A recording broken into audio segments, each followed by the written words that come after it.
अस्सलाम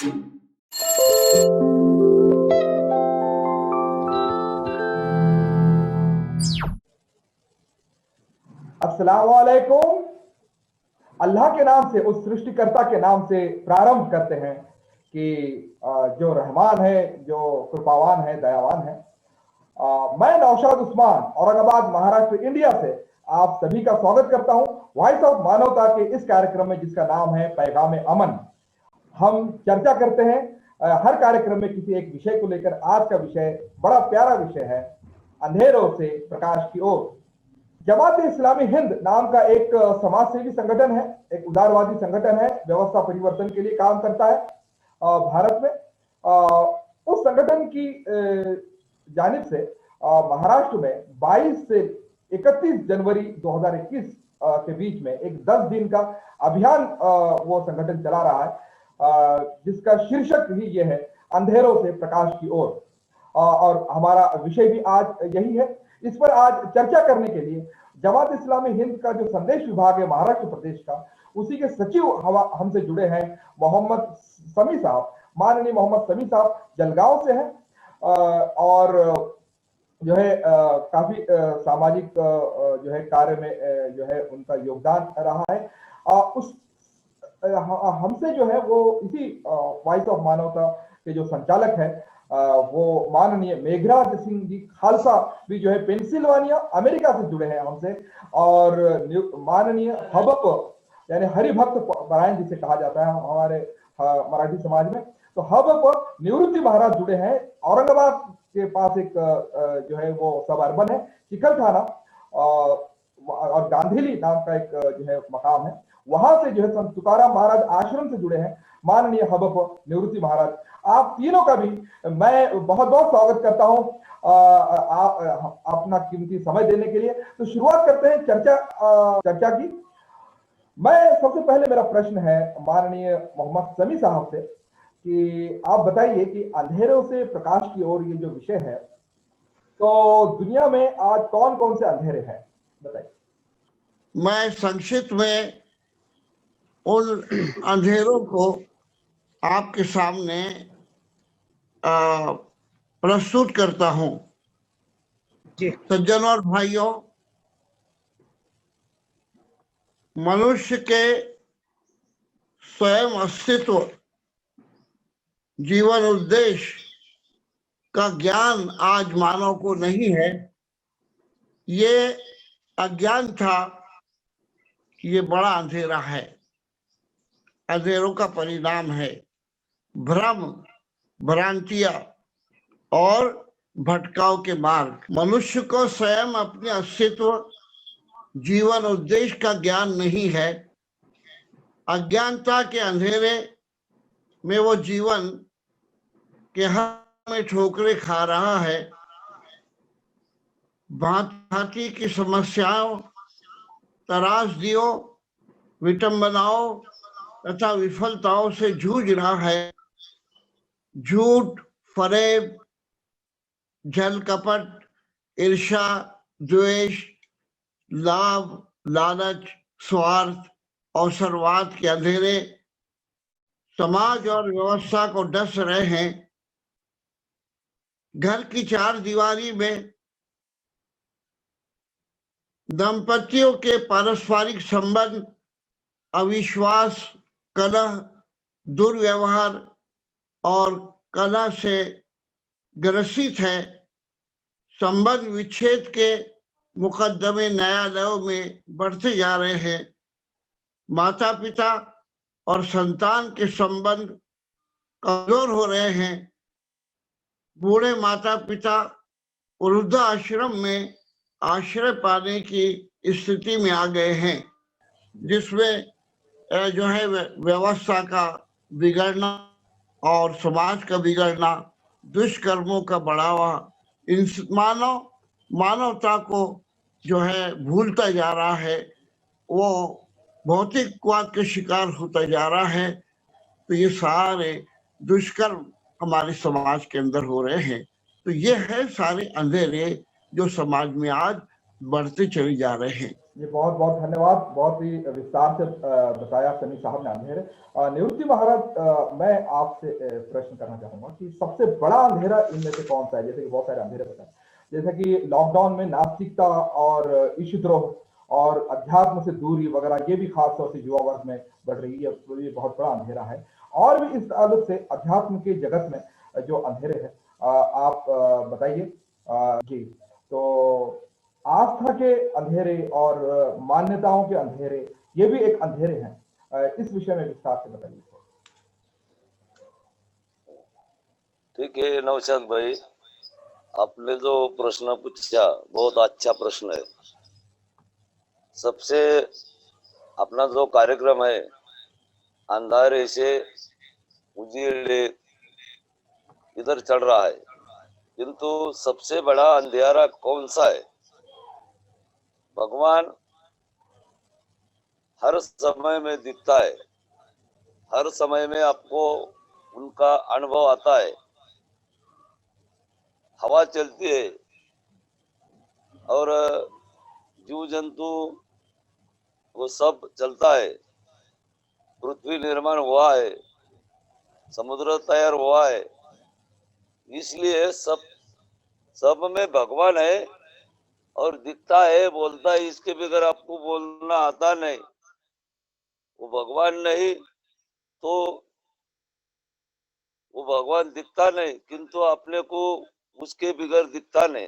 अनुभूति होती वो है। भगवान खाता नहीं, उसके बगैर अपने को खाना आता नहीं। ऐसा भगवान का स्वरूप है।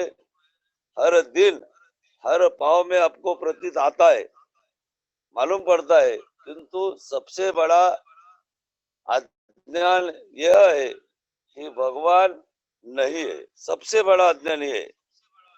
और भगवान नहीं इसलिए वो जो भटकने लोग समाज में प्रतीत करता है, कहता है भगवान धर्म नहीं, नीति नहीं, शास्त्र नहीं, इसलिए वो समाज में प्रकटीकरण करता है। ऐसी बात है। सबसे बड़ा अंधियारा अज्ञान है। इसका अर्थ अंधियारा, इसका अर्थ अज्ञान। अज्ञान में बहुत कुछ पाप चलते हैं। अभी अभी बाबा जी ने कहा है भ्रष्टाचार इत्यादि, चोरी, नशा और बहुत कुछ ऐसा कार्यक्रम, अधर्म की बात, ऐसे जो कार्यक्रम होते हैं, वो जो कार्यक्रम चलता है वो अज्ञान में चलता है। इसलिए तुकाराम जी महाराज कहते हैं की अज्ञानाची भक्ती इच्छिती संपत्ती, तयाची चित्ती बोध कैचा, किंवा अतिवादी नव्हे शुद्ध बीजाचा, ओळखा जाती अधमतो। तुकाराम जी महाराज कहते जो भगवान को मानते नहीं, भगवान की सत्ता नहीं, ऐसे जे लोग है वो शुद्ध बीज का नहीं है, ओळखा जातीचा अधमतो। वेद श्रुती ग्रंथ नाही जा प्रमाण, श्रेष्ठांचे वचन न मानी जो अज्ञानी लोग रहते हैं वो अल्लाह को मानते नहीं, मोहम्मद पैगंबर को मानते नहीं, उन्होंने जो कुरान में लिए उसको मानते नहीं। ऐसे जो लोग रहते हैं अज्ञान में भटकने वाले लोग, वो लोग भगवान नहीं। तुकाराम जी महाराज कहते हैं उसको तुका म्हणे दया चांडाळाशी नरक, भोगती अनेक महादुख। ऐसे जो लोग रहते हैं अज्ञान अंधकार में भटकने वाले, वो भगवान को मानते नहीं। ऐसे जो लोग रहते हैं उसको नरक में जाना पड़ता है। ऐसा इसका एक कारण है। सबसे बड़ा अंधियारा अज्ञान है और अज्ञान में इधर उधर भटकते हैं और इधर उधर भटकने के बाद इधर उधर भटकना यही सत्य है। उसका ये अज्ञान का कारण है। पाप करना यही सत्य है, अधर्म से आचरण करना यही सत्य है। उसको पाप समझ में नहीं आता, पुण्य समझ में नहीं आता। पाप करना यही पुण्य है, ऐसा उसका मतलब होता है। चोरी करना ये सत्कर्म है, लबाड़ी करना, भ्रष्टाचार करना, परस्त्री का गमन करना इत्यादि जो कार्यक्रम चलते हैं अनैतिक अशा स्वरूपाचे जे कार्यक्रम चालतात, तर भगवान ऐसा जो है कि वो जो भ्रष्टाचार है उसको सत्य मानते हैं।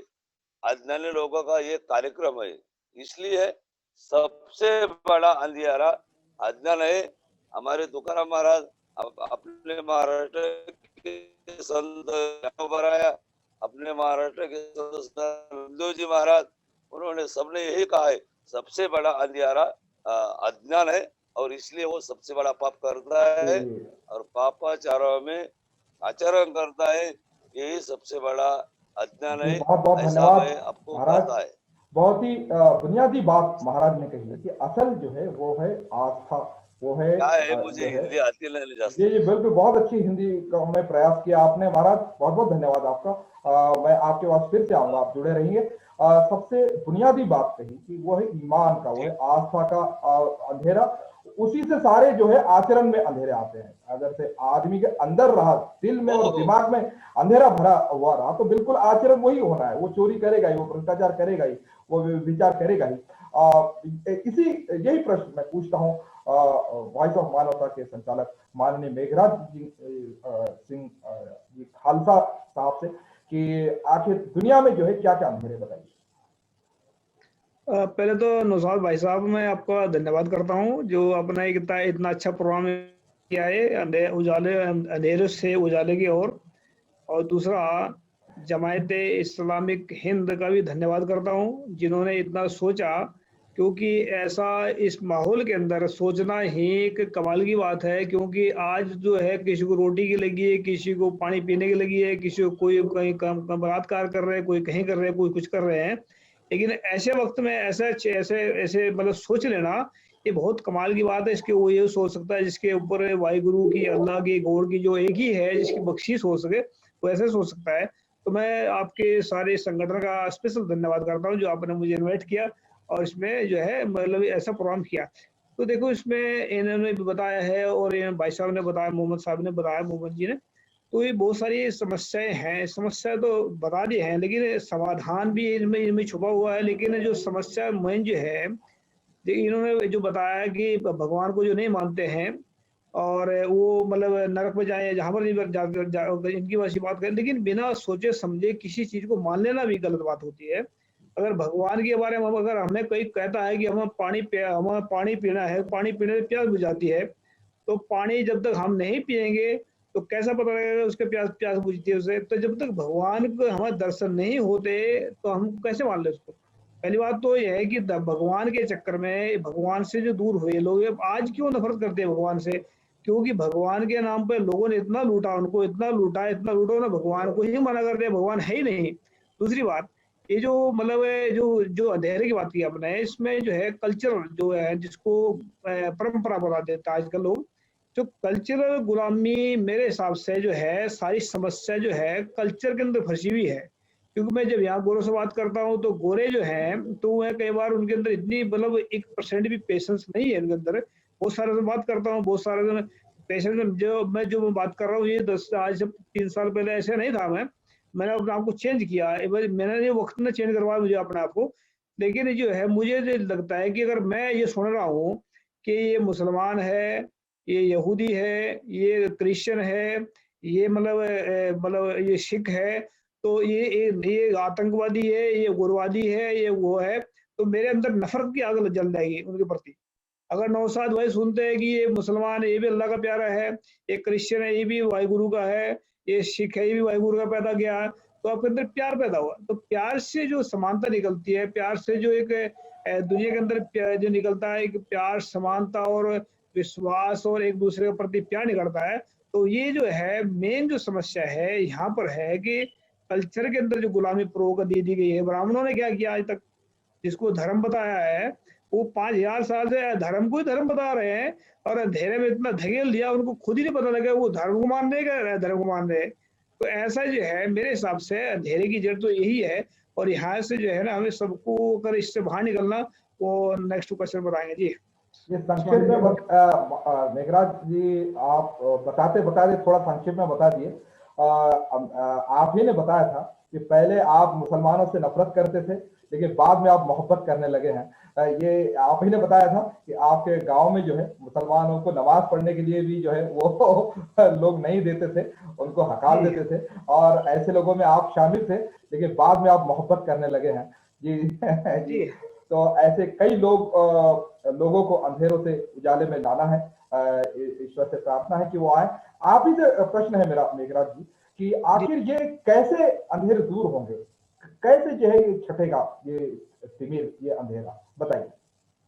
जी, जैसे जी मतलब मानते हैं ना, जैसे कि हम देखते हैं इसको कि मतलब जैसे हम माहौल, जब मैं अपनी बात बता देता हूँ उसमें, जैसे आपने मेंशन कर दिया है बात का, जो मैं मेरे जीवन की बात बता रहा हूँ मैं, कि जिस जी कल्चर में मैं पैदा हुआ, जी उसमें हमें सिखाया जाता था, सिखाया नहीं, एक कानून पढ़ती थी आवाज, मुसलमान आतंकवादी होते हैं। और दूसरे जो है ना सिख, मैं सिख बाद में बना हूँ, तो सिख भी कहता है, सिख भी आगे लिए देश के लिए खतरनाक है। तो ऐसा सिर्फ एक ही कौम है दुनिया के अंदर जो देश को बचा सकती है, उसको कहते हैं हिंदू, कहते हैं लोग। तो हिंदू कौम में ऐसा सुना जाता था, और यहाँ तक भी सुनते थे उस वक्त कि एक हिंदू पाकिस्तान को एक ही हिंदू बता रहा, ऐसे भी सुनते थे कभी कभी। और ऐसे जैसे कहते थे कि मतलब इतने इतने अड़चन पैदा हुई इसमें कि मतलब ये हमें समझ ही नहीं आई आप ये कि धर्म, हम धर्म को सुन रहे हैं या धर्म को सुन रहे हैं। तो हमने जिस वक्त फिर बहुत मतलब 1900 से जो 97 में सिख बना हूँ, उसके बाद में जो हमें पता लगा कि गुरु नानक साहब क्या कहते हैं, तो गुरु ने जो हमें सच्चाई का रास्ता दिखाया, गुरु ग्रंथ साहब एक सच्चाई के मार्ग के एक पहरेदार हैं या मुसाफिर हैं, ऐसा बोल सकते हैं उनको। तो जब उसमें हमने जब सीखा, बाबा फरीद जी की वाणी है कि बोलिए सच धर्म, झूठ ना बोलिए। तो जब सत्य हमारे दिमाग के अंदर घुसा, तो सच और ईमानदारी जब हमने सचमुच ही अपने दिल के अंदर अपनाई, उस वक्त फिर हमें ये मार्ग नजर आया कि हम तो जिस रास्ते पे चल रहे थे वो बहुत खतरनाक चीज थी। तो सच्चाई और ईमानदारी, ये दो चीज हैं जो इंसान को अंधेरों से उजाले की तरफ ले जा सकती है। क्योंकि सच्चाई, बहुत सारे ऐसे कहेंगे सच्चाई ने हमें क्या दिया, तो क्या है, फिर कहते हैं भाई अगर उन्होंने सच्चाई से उनको कुछ नहीं दिया, लेकिन झूठ ने उनको क्या दिया, तो झूठ ने उनको बेचैनी दी। हम बता देते हैं क्या क्या दिया, बेचैनी दी है उनको, उनके घर में लड़ाइयाँ दी हैं झूठ ने, उनकी सुकून की नींद छीन ली है, उनका जीवन पूरा बर्बाद कर दिया है। अगर वो किसी ने उनका कत्ल कर दिया किसी ने, तो वो जेल तक जाएंगे। तो झूठ ने ये कुछ दिया, लेकिन सच क्या देता है, प्यार देता है, समानता देता है, एक ईमानदार देता है। सबसे बड़ी है जो लाखों करोड़ों अरबों खरबों डॉलर करके जो खर्च करके भी नहीं मिलता, वो है सुकून। जी, बहुत बहुत धन्यवाद आपका जी। पूरे ब्रह्मांड की दौलत भी आदमी दे दे ना किसी को, सुकून दे दे तब भी नहीं मिलने वाला हो। ये सच और ईमानदारी ही सुकून दे सकती है। तो मेरा ऐसा मानना है कि सच और ईमानदारी अगर बंदा सचमुच ही अपनाए, तो ये अंधेरे से उजाले की तरफ 100% जाएगा, ये मैं गारंटी साथ कर सकता हूँ जी। जी निवृत्ति महाराज, क्या कारण है इन अंधेरों के कि आदमी जो है अपने बनाने वाले को नहीं पहचानता, अपना निर्माण करता कौन है ये तक नहीं जानता, जानने का प्रयास भी नहीं करता कि भाई कौन है मेरा निर्माता, और क्यों ये अंधेरे हैं जो अध्यात्म के, जो श्रद्धा के, जो आस्था के अंधेरे, आखिर क्या कारण है उसका? क्या है, जब तक मानव, मनुष्य, जीव अपना निश्चित स्वरूप से सुनने को लिए आता, ये आ रहा है, आ रहा है, आ रहा है। निश्चित स्वरूप से हित कहाँ है, सुख कहाँ है, इसका जो शोध ने, उन्होंने उनको पूछो कि भगवान इस धरती में नहीं, ठीक है, उसको पूछो कि वो धरती किसने पैदा की, वो हवा किसने पैदा की, वो पैदा करने वाला कोई तो आदमी होना है या नहीं, उसको पूछो कि आपको पिता है या नहीं, वो कहेंगे हम, मुझे पिता नहीं है, पिता बगैर बच्चा होता नहीं, इसलिए वो उस धरती का कोई तो भी पिता है या नहीं। हवा वो जो उड़ती है चलती है उसका पिता है या नहीं? वो समुद्र निर्माण हुआ है, उसका जो पिता निर्माण निर्माता, करता जो है वो निर्माता है है। या नहीं? सही। इसलिए जब तक वो आदमी इस निश्चय तक, इसलिए नवंबर में कुरान में लिखा है वो साक्षात भगवान का अवतार था मोहम्मद पैगंबर। उसने लिखा, वो लोग कहते हैं उसको वो भगवान है, वो जो लोग रहते हैं उसका जो निर्माता है धरती का, आकाश का, पृथ्वी का, सूर्य का। सूर्य हर दिन वो निकलता है जाता है, इसका निर्माता कौन है? वो पृथ्वी में असंख्य प्राणी है, जीव है, उसका निर्माता कौन है? इसलिए जब तक आदमी, जब तक मनुष्य वो निर्धार पर, निश्चय पर जाता नहीं, जब तक इसका विचार विनिमय होता नहीं, तब तक वो जो आदमी है इस रास्ते में आने वाला नहीं है। कितना भी प्रयत्न करो। सबसे बड़ा उदाहरण है अधर्म का। रावण ने अधर्म का स्वीकार किया, सब लंका उसकी जल गए। मुझे अधर्म का इतना बड़ा पाप है। इसलिए धर्म का विचार करना, अधर्म का भी विचार करना, सुख का विचार करना, दुख का भी विचार करना, नीति का विचार करना, अनीति का विचार करना, सब विचार करना है। तब तक, जब तक वो आदमी इसका विचार नहीं करते, तब तक वो आदमी इस रास्ते तक नहीं। कितना भी बिल्कुल करो। बिल्कुल सही कहा महाराज। असल मूल कारण ये कि विचार नहीं करते। कुरान कहता है कि तदब्बरो, कि आप तदब्बुर नहीं करते, आप जो है विचार नहीं करते, चिंतन नहीं करते। जी बिल्कुल सही बात है। धरती पर, इस पूरे निसर्ग पर, इस पूरी कुदरत पर विचार अगर से इंसान करे तो उसके अपने निर्माता तक पहुंच सकता है।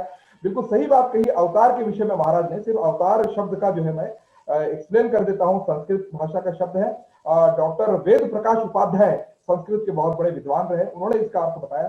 अवतार जो शब्द बना है वो अव और त्रु, ये दो शब्दों से बना है, और उसका अर्थ होता है भेजा हुआ। मतलब ईश्वर ने भेजा हुआ। ईश्वर स्वयं नहीं आया मनुष्य का शरीर धारण करके, बल्कि उसने भेजा है। उसने जो है वो अपॉइंट किया है कुछ लोगों को कि समाज का वो प्रबोधन करे। यही मैं प्रश्न पूछना चाहूंगा माननीय मोहम्मद समी साहब से कि आखिर क्या कारण है इन अंधेरों? नौशाद जी, आपने बहुत अच्छा प्रश्न किया है कि इसका कारण क्या है। सबसे पहली बात तो ये कि मनुष्य ने अपने निर्माता को भुला दिया है। ईश्वर पर ईमान, अल्लाह पर ईमान, श्रद्धा, विश्वास न होना, ये सबसे बड़ा अंधेरा है। उसको न मानना और उसके आदेशों का पालन न करना, उसकी उपासना न करना, अल्लाह पर श्रद्धा न रखना, इस्लाम ईमान न लाना ईश्वर पर, और उसको न मानना या उसको वैसा न मानना जैसा कि मानने का हक है, जैसा कुछ वो है वैसा उसको न मानना, ये अंधेरे का कारण है। ईश्वर है, अल्लाह है, उस पर ईमान, उस पर विश्वास, उस पर श्रद्धा, ये हमारे और आपके लिए जरूरी है। फिर इसी के कारण इंसान ने अपने अस्तित्व को भुला दिया है कि उसके अस्तित्व का उद्देश्य क्या है, उसे दुनिया में किस मकसद के लिए, उद्देश्य के लिए ईश्वर ने निर्माण किया है। ये पूरा ब्रह्मांड ईश्वर ने मानव के लिए निर्माण किया, लेकिन मानव इस धरती पर परीक्षा के लिए, इम्तिहान के लिए, एग्जामिनेशन के लिए भेजा गया है। ईश्वर देखना चाहता है कि तुम कैसे कार्य करके आते हो। पवित्र कुरान ने हमको इसका आदेश दिया, खलकल मौत वल हयात लियब्लुवकुम अय्युकुम अहसनु अमला। ईश्वर देखना चाहता है कि उसने जो मौत दी है उसने जो जीवन दिया है, तुम उस जीवन में कैसे कार्य करते हो, ये ईश्वर देखना चाहता है। तो हमारे लिए ये जीवन जो है वो परीक्षा है। परीक्षा हॉल में हम बैठे हुए हैं और एक दिन आएगा जब हमको उसके सामने खड़ा होना है। तो ईश्वर को न मानना, उसके बाद अकाउंटेबिलिटी, यानी हमको मरना है, ये टोटल सत्य है, इसका कोई इनकार नहीं कर सकता है। हमने ये शब्द भी, ये जुमले भी, ये वाक्य भी सुने हैं कोविड-19 के हवाले से कि कोविड-19 में कोरोना आएगा, उससे मृत्यु होगी। ये 1% इसमें सत्य हो सकता है, लेकिन मृत्यु आएगी ये 100% सत्य है, इसको कोई झुटला नहीं सकता है। तो मृत्यु के पश्चात मानव कहाँ जाएगा, उससे पूछ होगी क्या नहीं, इसको इंसान ने भुला दिया है। आज इंसान के जहन पर भौतिकवाद, पश्चिमी भोगवादी दृष्टिकोण और भौतिकवादी व्यवस्था, अहंकारी मानसिकता, घातक संकीर्णता वाले लक्ष्य, अपर्याप्त मानव ज्ञान पर आधारित सिद्धांत और प्रणालियां समाज जीवन में अंधकार निर्माण कर रही है। तो ईमान न लाना, श्रद्धा न रखना, ईश्वर को न मानना, उसके आदेशों को न मानना, उसने जो प्रेषित भेजे हैं मानव कल्याण के लिए, मानव के मार्गदर्शन के लिए, उसकी गाइडेंस के लिए, उस पर श्रद्धा न रखना।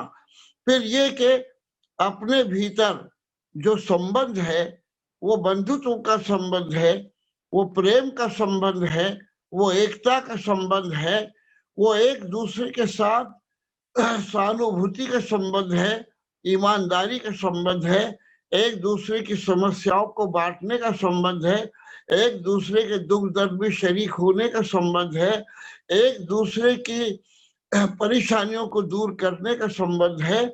इसको इंसान ने भुला दिया।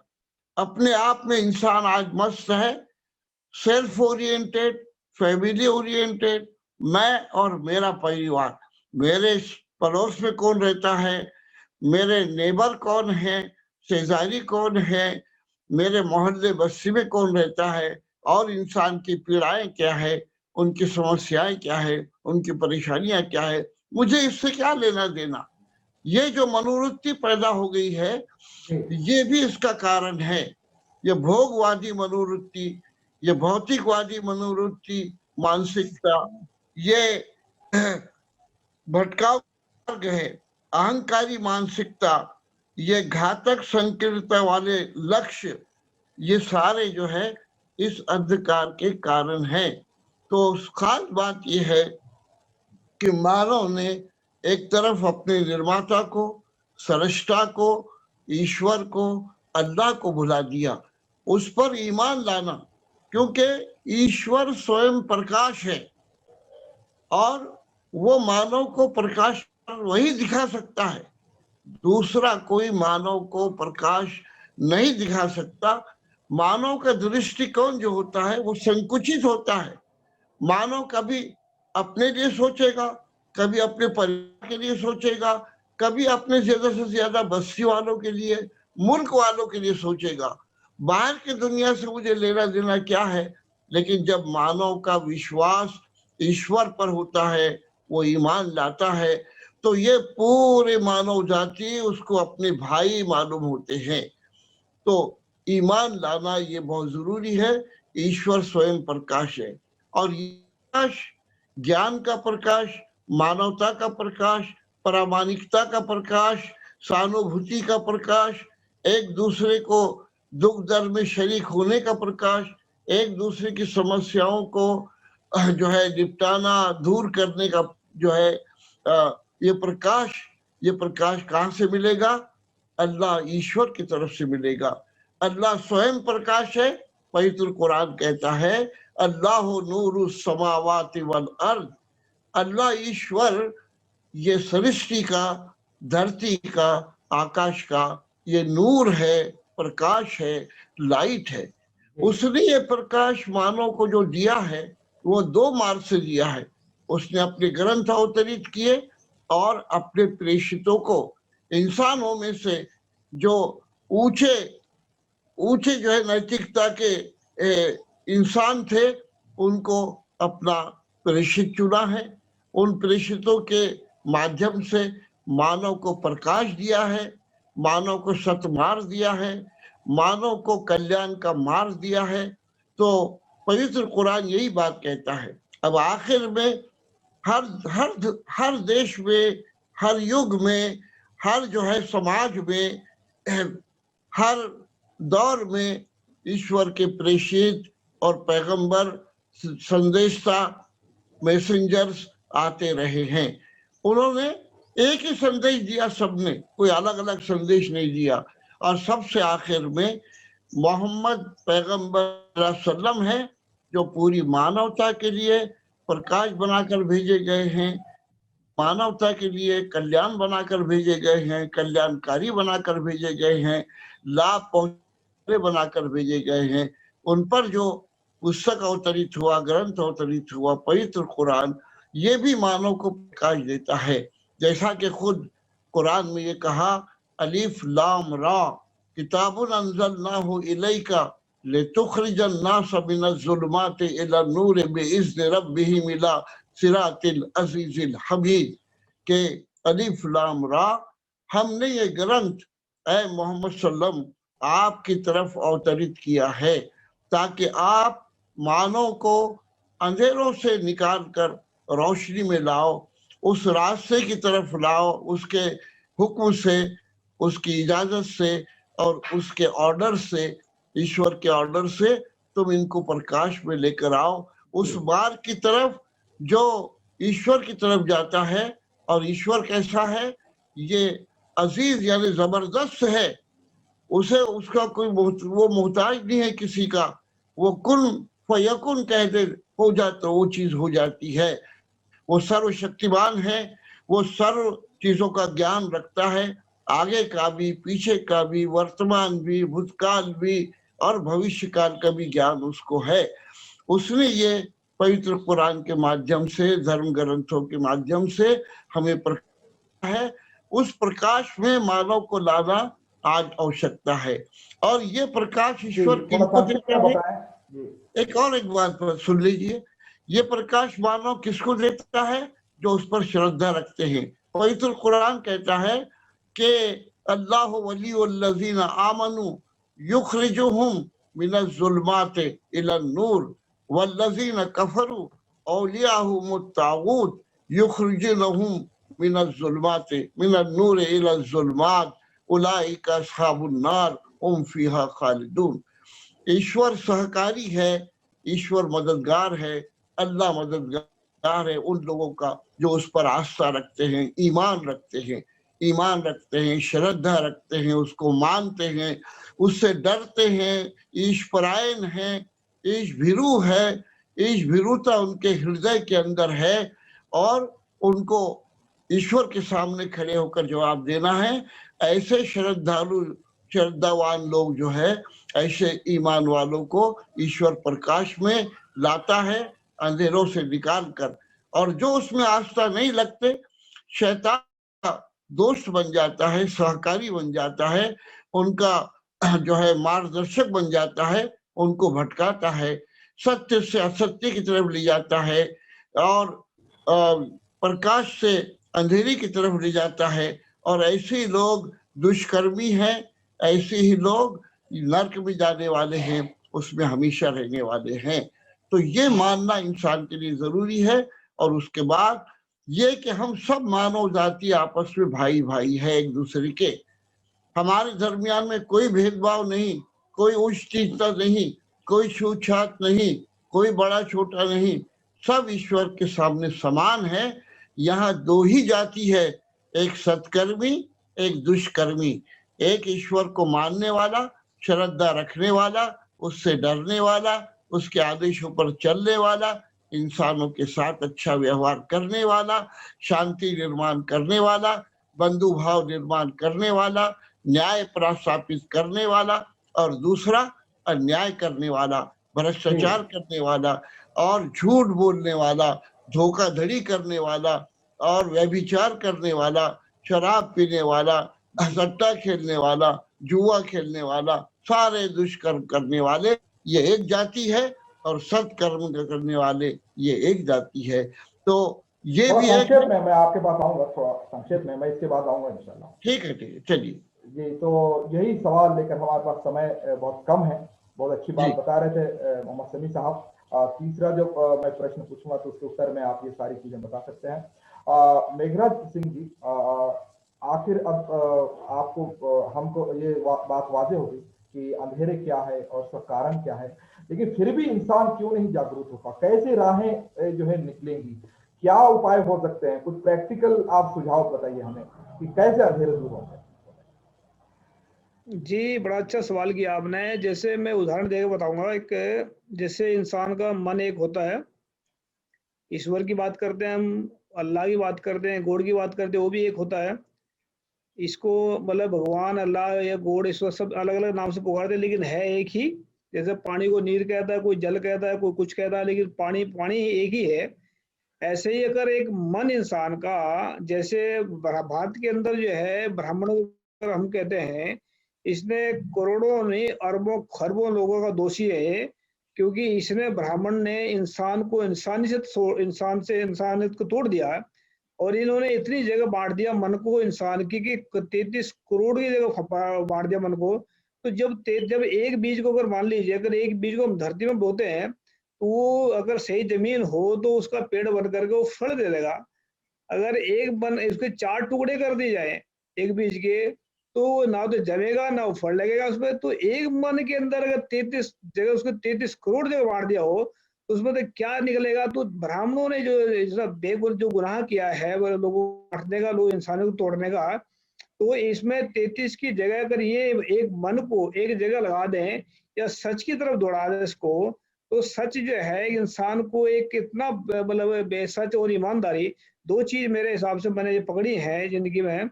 बहुत सारे लोगों ने कुछ कुछ बताते हैं, जैसे मतलब भाई साहब बता रहे हैं कि मतलब अल्लाह ईश्वर को मानना चाहिए। मैं ये नहीं कहता मानना चाहिए, मैं तो मानता, खुद मानता हूँ, क्योंकि हमने उसको महसूस किया। लेकिन अगर एक पहली क्लास का बच्चा है और एक 16वीं क्लास का बच्चा है, तो पहली क्लास के बच्चे को हम 16वीं क्लास की किताब नहीं पढ़ा सकते हैं, और ना ही पहली 16वीं क्लास की पहली क्लास की किताब पढ़ा सकते हैं। उसके दिमाग का जो लेवल होता है इंसान का, उसको हमने देखते हुए उसको जी पढ़ा सकते हैं। भगवान अल्लाह है, मतलब वहां तक पहुंचने में कितना टाइम लगना है, उसको मानना कितना है, तो वहां तक पहुंचने में सबसे बड़ी रुकावट जो है ये ब्राह्मण भारत के जो जिनको मनवादी कहते हैं, गुरु नानक साहब के उसमें अगर नारी में कहे हैं, वो कहते हैं इनके बारे में कि वो मतलब पूरा आइडेंटिफाई करके दिखाते हैं इनको। ये चीज जो है ना, अगर ब्राह्मण मत्थे टिक्का तेड़ तोथी खखाई हद छुरी जगत कसाई, ये पूरे वर्ल्ड का कसाई है ब्राह्मण। अरे गुरु रविदास जी कहते हैं उसके बारे में कि तुम कहियत हो जगत गुरु स्वामी, हम कहियत हैं कलयुगी के कामी। कि तुम तो अपना आपको जगत गुरु के स्वामी कहते हो, लेकिन हम तुम्हें कलयुग के काम फंसे हुए लोग कहते हैं। तो कबीरदास जी कहते हैं इसमें कि ये हर के संतना आखिए बनारस के ठग हैं। तो बनारस के ये ठग लोग हैं। तो हम जो वो गुरु गोविंद सिंह जी कहते हैं कि जब ये गए विपरन की रीत, मैं ना करो इनकी प्रतीत, कि मैं जब मेरा सिख अगर उतर जाएगा मैं इसका विश्वास नहीं करूंगा, मैं इसके ऊपर प्यार मतलब इसके ऊपर अपनी बख्शीश नहीं करूंगा। अब भाई वो कहता है जब लग खालसा रहे न्यारा तब लग तेज दियो में सारा। अब तेज जब एक इंसान एक मन एक जगह होगा, तेज जब ही पकड़ेगा। जब 33 करोड़ जगह फटा हो मन, तो वो कहाँ पर पड़ेगा?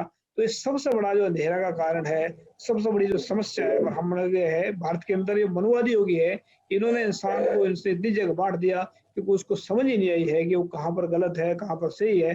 तो मेन जो प्रॉब्लम है ये है भाई साहब जी।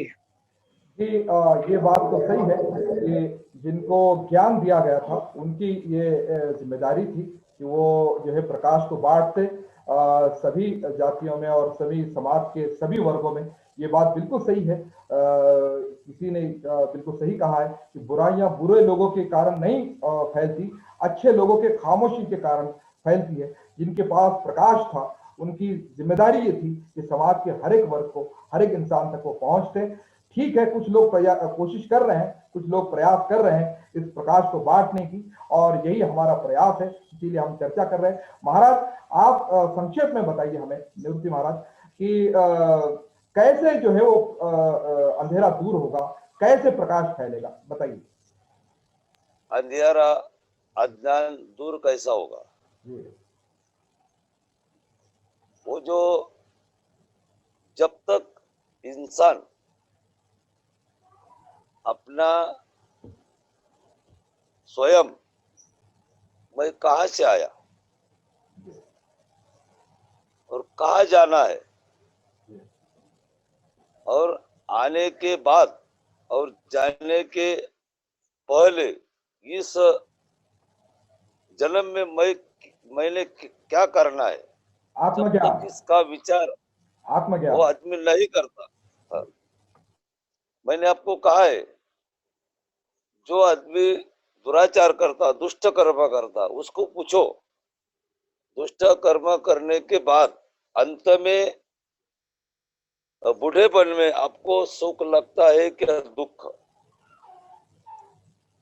और जो सत्कर्म करने वाला आदमी है, किंतु पुण्य कर्म करने वाला आदमी, परोपकार करने वाला जो है, उसको भी पूछो, वो दोनों साथ साथ में रखो। और दुष्ट कर्म करने वाला आदमी है और सत्कर्म करने वाला आदमी, उसको पूछो कि सत्कर्म करने वाले को भी पूछो क्या है, सत्कर्म करने का फल क्या है, और दुष्ट कर्म करने का फल क्या है, वो दोनों को भी पूछो। जो सत्कर्म करता है वो कहेंगे हमको अच्छा लगा है, और जो दुष्ट कर्म करने वाला जो है, उसको संतति, संपत्ति, उसका जो परिवार है वो दुख में रहेंगे, और सत्कर्म करने वाला जो आदमी है उसका परिवार सुख में रहेंगे। जब तक आदमी कहां से आया, अपना जो निर्दय है, संत तुकाराम महाराज सांगतात, निर्देह दुर्लभ जाना, शतवर्षाची गणना, त्यामध्ये दुःख यातना, तुम्हें आठवा मधुसूदना। वो अपना जो बोट का नख रहता है, ये नख, उसको वो निकलने के बाद दूसरा नख यहाँ लाना है, तो कहाँ मिलेगा? नहीं मिलेगा। कहाँ मिलेगा? औरंगाबाद में, पुणे में, दिल्ली में, अमेरिका में, कहाँ भी जाओ, वो जो इस धरती में वो जो नख है कहाँ भी मिलता नहीं। उसका निर्माण करता कौन है? इसका जो निर्माण करता है उसका विचार होना चाहिए। क्षणोक्षणाची करावा विचार, करावया पार भव सिंधू। भगवान तुकाराम महाराज सांगतात कि जोपर्यंत मनुष्य देहाचा विचार है, अपने बाल है, उसको पूछो ना, जो आदमी भगवान को मानते हैं, ठीक है, किस पर नहीं मानते आप भगवान को? भगवान नहीं इस धरती में, उसका प्रमाण क्या है अपने पास? भगवान इस धरती में नहीं है, पैगंबर इस धरती में नहीं है, पैगंबर ने जो लिखा है वो कुरान इस धरती में नहीं है, ठीक है, हम भी मानते इस धरती में नहीं, उसका प्रमाण क्या है अपने पास? क्या पुरावा है कि भगवान इस धरती में नहीं? हम मानते भगवान है, कि कैसा है भगवान? उजेड़ देता है, हा? और धरती निर्माण करता है, पानी देता है, हवा देता है, हमको छोटे से बड़ा करता है, बूढ़ा होता है, बच्चे होते हैं, इसलिए हम भगवान मानते हैं। जो आदमी से काम नहीं होता, वो काम करने वाला कौन है? उसको पूछो कि भगवान नहीं मानते तो उसका प्रमाण क्या है, पुरावा अपने पास क्या है? वो पुरावा नहीं देंगे, कारण उसका जो है, इसके पास गड़द अज्ञान है। अपना जो ग्रंथ है इस्लाम का, इस्लाम आणि अज्ञान, इस ग्रंथ में लिखा है गड़द अज्ञान, गड़द अंधार, अज्ञान, इसलिए वो भगवान मानते नहीं। उसको विचार करना, मैं कहां से आया, अपने जो बाल है, ठीक है, जो बाल है सफेद होते हैं, काले क्यों नहीं होते? तो सफेद करने वाला, काले करने वाला है कौन? इसलिए सबका विचार होना चाहिए। और अज्ञान अंधेरे में वो लोग जो रहते ये विचार नहीं करते, और विचार करने के बाद इस रास्ते में आने के बाद तब उसमें थोड़ा बहुत प्रकाश संतों का, ग्रंथों का, कुरान का और अनेक जो ग्रंथ है उसका पठन करना चाहिए, सत्संगति करना चाहिए, सद विचार में आना चाहिए। तब तक इसका जो अज्ञान है ये दूर नहीं हो जाता। और सत्संगति करने के बाद उसका जो अज्ञान है दूर हो जाएगा। वो भी आदमी, वो इंसान, वो भी सत्मार्ग पर आएगा, वो भी सत्कर्म करेगा। ऐसे हमारी इच्छा है, आपकी भी इच्छा है। इसलिए बहुत बहुत धन्यवाद महाराज। सत्संगति करना ठीक है। बहुत बहुत धन्यवाद। महाराज ने बहुत अच्छी बात कही कि जब ईश्वर अल्लाह गॉड है इसका जब प्रमाण मांगा जाता है तो नहीं है इसका भी प्रमाण होना चाहिए, और इसका भी कोई जो है प्रमाण होना चाहिए। बहुत अच्छी बात कही आपने। और आत्मज्ञान अगर से नहीं रहा और ईश्वर का ज्ञान अगर से नहीं रहा, यही जो है वो कारण है, और इसका ज्ञान करवाना यही जो है उसका हल है। मैं आखिर में, सबसे आखिर में, बहुत ही संक्षेप में आप बताइए मोहम्मद समी साहब, आखिर जो है इसका उपाय क्या है, और आप जो अभियान चला रहे हैं अंधेरों से प्रकाश की ओर, क्या ये अनेक उपायों में से एक उपाय हो सकता है? और आप अपने अभियान के जो है परिचय भी दीजिए। मानव का चरित्र और उसका विचार और आचार, इनका एक संबंध होता है। जैसे विचार होंगे वैसे आचार होंगे। जब मानव ईश्वर पर आस्था नहीं रखता, ईमान नहीं रखता, उसको नहीं मानता, और ये कि इस जीवन ही को सब कुछ समझता है, ये यहाँ की भौतिकवादी व्यवस्था को सब कुछ समझता है, भोगवादी दृष्टिकोण को अपनाता है, किसी के सामने उसको जवाब नहीं देना है, खड़े नहीं होना है, वो उत्तरदायी नहीं है। जब ये उसकी मानसिकता बनती है, उसका विचार है, का आचार और उसका चरित्र भी वैसे बनता है। और वो क्या है? खाओ पियो मजा करो, बस जीवन सब कुछ है। और संपत्ति प्राप्त करो, ऐश्वर्य प्राप्त करो, और ये कैसे प्राप्त होता है मुझे इससे लेना देना नहीं है, बस मैं अत्याचार करके करूं, धोखाधड़ी करके करूं, लोगों के साथ बेईमानी करते हुए करूं, लोगों का हत्या करूं, लोगों के चरित्र को हनन करूं, या जैसी भी हो सकता है। तो जब ये मानव वृत्ति बनती है तो ये सारा बिगाड़ या अंधकार निर्माण होता है। इसके लिए जरूरत इसकी है, आवश्यकता इसकी है कि मानव का मन परिवर्तन होना चाहिए। और मन परिवर्तन होने के लिए वो विचार जो उसके मस्तिष्क में डाले जाएं, उसका प्रबोधन किया जाए, उसका प्रशिक्षण किया जाए, और इस तरह से उसको एजुकेट किया जाए कि उसका मन परिवर्तन हो। देखिए कि विचारों के पीछे आस्था काम करती है, आस्था के पीछे ईमान काम करता है। ईमान, श्रद्धा, ये बहुत जरूरी है। तो पहली बात तो ये कि हम जो चाहते हैं, मानव को ईश मार्ग की तरफ लाना चाहते हैं। ईश्वर के अस्तित्व को मानव माने, उससे डर, उसकी भीति अपने मन में निर्माण करे, वो ये जाने कि मैं कहीं भी हूं, ईश्वर मेरे साथ है। पवित्र कुरान ने कहा, वहुवा माकुम ऐनमा कुंतुम, तुम जहां कहीं होते हो तुम्हारा प्रभु तुम्हारे साथ होता है, तुम्हारा निर्मिक तुम्हारे साथ होता है।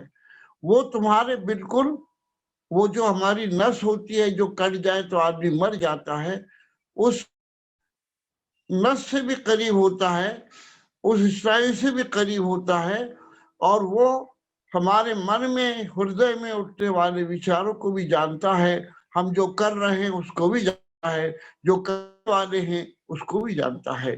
तो ये दृढ़ विश्वास और ईमान ईश्वर पर लाना बहुत जरूरी है। इसका प्रबोधन समाज में होना, बच्चे से लेकर बूढ़े तक एक एक मानव को इस आस्था का पाबंद बनाना, श्रद्धा का पाबंद बनाना। दूसरे ये कि मानव से प्रेम और मोहब्बत, कि हम एक ही माता पिता की संतान हैं, हम सब भाई भाई है, कोई छोटा और बड़ा नहीं, कोई ऊंचा और नीचा नहीं, कोई पैरों से पैदा नहीं हुआ, कोई सर से पैदा नहीं हुआ, कोई हाथों से पैदा नहीं हुआ, कोई पेट से पैदा नहीं हुआ, तो ईश्वर ने निर्माण किया एक ही आदम और हव्वा से। आदम और हव्वा नाम आप कुछ भी और दे दीजिए उनको, एडम एंड यू बोलिए, लेकिन हमारे माता पिता एक ही है, हमारा निर्मिक एक है, हमारे माता पिता एक है, इसलिए हम सब के सब आपस में भाई भाई है। पवित्र कुरान ने ये जो है वास्तविकता हमारे सामने स्पष्ट की है। इंसानों को एक बनाया है, जातिवाद को खत्म किया है और इस तरह से भेदभाव को नष्ट किया है। नस्ल परस्ती के रंग की बुनियाद पर कोई ऊंचा हो रहा है, कोई गोरा है तो ऊंचा, कोई काला है तो नीचा, कोई किसी समाज में पैदा हो गया, ये उसका तो कसूर नहीं है, ये उसका इख्तियार भी नहीं है, अधिकार भी नहीं है, कौन कहाँ पैदा हो। आदमी जो ऊंचा होता है वो अपने विचारों और कर्मों से होता है। तुम में ऊंचा व्यक्ति वो है जो ईश्वरु है, अच्छे आचरण करता है, ईश्वर से डरता है, उसको मानता है, उसमें आस्था रखता है, उससे डरता है। तो ये चीज मानव के अंदर निर्माण करना होगी, बंधु भाव निर्माण करना होगा, दूसरों को लाभ पहुंचाने की वृत्ति निर्माण करना होगी। अपने लिए जीना तो जानवर भी जीता है, जानवर भी खाता है पीता है, अपने फायदे की चीज सोचता है। अगर यही मानव करेगा तो जानवर भी और मानव में क्या अंतर रहा। हमको मानवता को ऊंचा उठाना है, उनका कल्याण करना है, उनको सतमार्ग पर लाना है। हम सब भाई भाई है। तीसरी बात यह है कि जब तक के ये भावना निर्माण नहीं होती, जैसे कि हमारे महाराज ने भी कहा, मैं कहाँ से आया, मुझे क्या करना है, कहाँ जाना है, कहाँ से आया कौन बताएगा, वही बताएगा जिसने हमको भेजा है, पैदा किया है, निर्माण किया है। ईश्वर ने हमको निर्माण किया, ईश्वर ने हमको बताया कि तुम्हें ईश्वर ने भक्ति के लिए, आराधना के लिए, आज्ञा पालन के लिए पैदा किया है। तुम्हें मरने के बाद नष्ट नहीं हो जाना है, जलकर राख नहीं बनना है, मिट्टी में मिलकर मिट्टी नहीं बनना है, बल्कि तुम एक दिन उठाए जाओगे। यौमा यकुमुन्नासु लिरब्बिल आलमीन, एक दिन तुम खड़े किए जाओगे, उसके सामने खड़े किए जाएंगे। और जो कुछ तुमने किया है आज उसके दूत और फरिश्ते हर चीज वो नोट कर रही है। हमारी एक एक चीज ये सारी की सारी सुरक्षित हो रही है और कल उसका जवाब हमको उसके सामने देना है। जब ये भावना निर्माण होती है तो आदमी अंधेरे में भी दुष्कर्म नहीं करता, उजाले में भी नहीं करता, अकेले में भी नहीं करता और लोगों के सामने भी नहीं करता, बल्कि वो उससे डरते रहता है। उसको ये एहसास होता है कि मुझे जवाब देना है।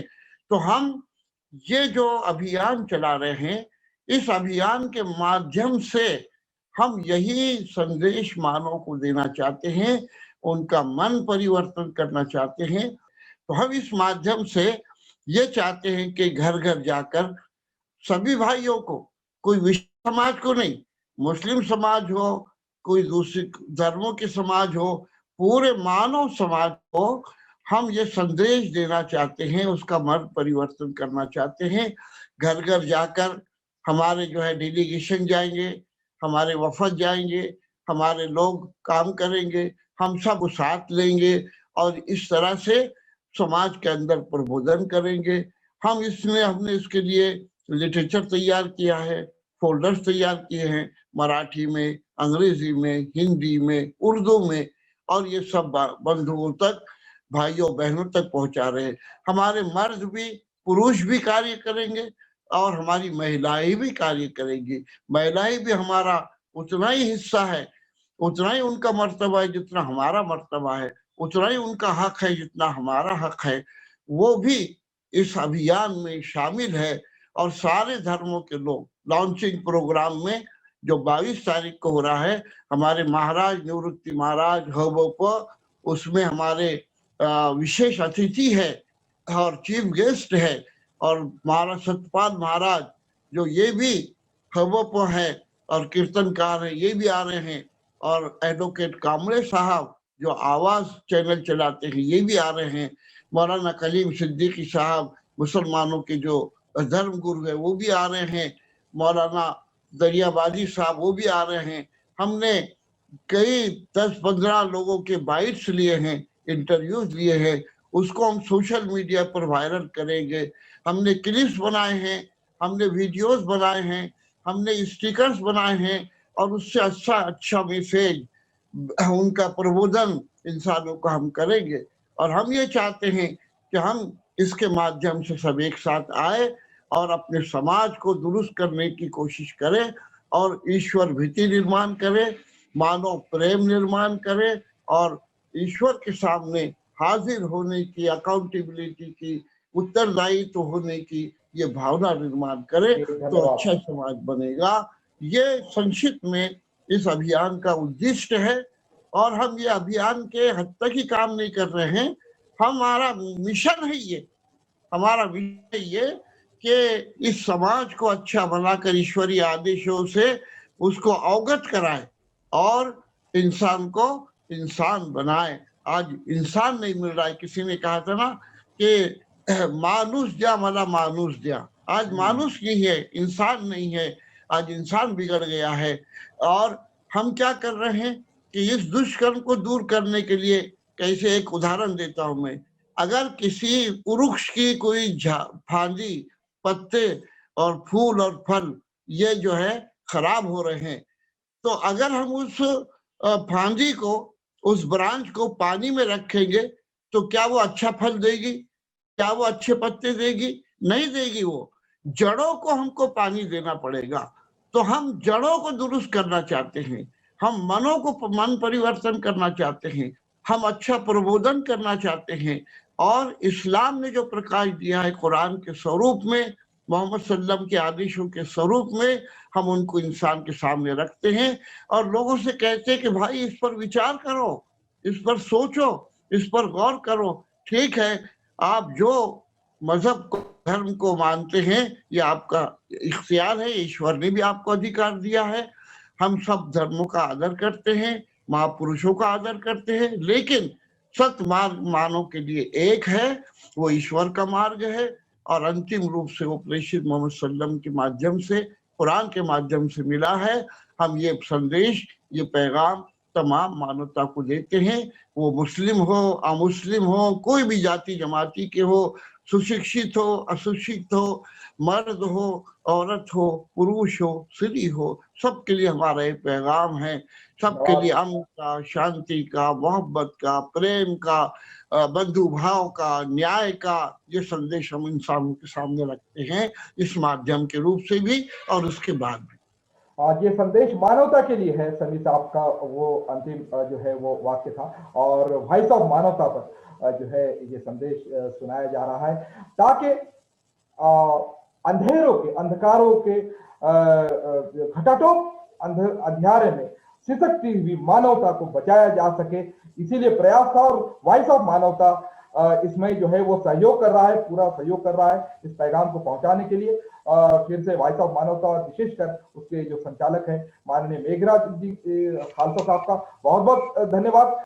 तो मैं सबसे अनाउंसमेंट करना चाहता हूं कि आने वाले वक्त में हम एक विश्व धर्म सम्मेलन बुला रहे हैं। इसमें हर महीने विश्व धर्म सम्मेलन करेंगे। वॉइस ऑफ मानवता न्यूज में शांति कैसे पैदा होगी, इसमें अंग्रेजी में, चाइनीज में, स्पेनिश में, उर्दू में, जितनी भी लैंग्वेज वर्ल्ड की है उसमें हम सब में स्टार्ट करेंगे, ताकि जो आपने प्रोग्राम स्टार्ट किया अंधेरों से उजाले की ओर, इसमें ये भी मतलब कुछ हम कर सके अपनी तरफ से, तो ऐसा हम करने वाले हैं।